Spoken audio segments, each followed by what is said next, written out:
What are the seeds of genius? In the case of one remarkable little boy, it may have been in the form of a very humble and unexceptional upright piano built in Canada during a golden age of piano building in this country.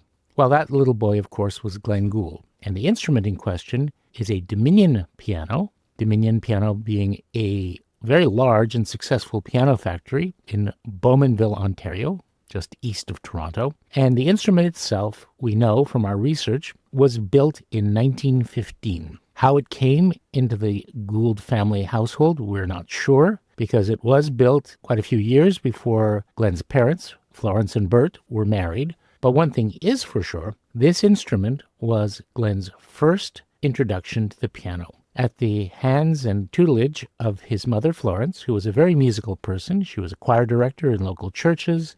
She gave piano lessons to children in the neighborhood, and she taught Glenn how to play. Glenn was seated on Florence's lap so that he could reach the keys, and she showed him where his fingers went. We have a picture of Glenn's grandmother in the same posture, and we know that once he was introduced, that remarkable key was turned inside that exceptional brain of his, and he became inseparable from the instrument. He was just absolutely transfixed by it, so much so that he wouldn't be parted from it, even on the family's weekend jaunts to their summer cottage in Updergrove, Ontario, which is now part of Aurelia.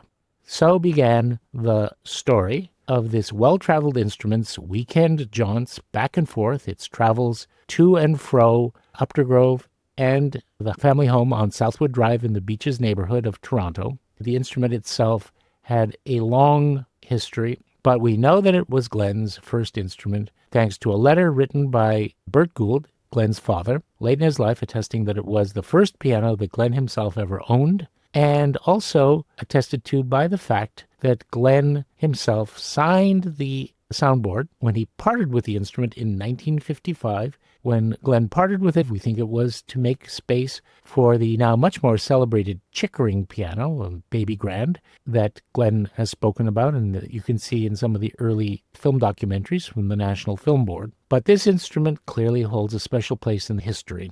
It is very much in need of a restoration so that it can continue to be a source of inspiration to aspiring young pianists for years to come, to show how very small things can lead to very great futures.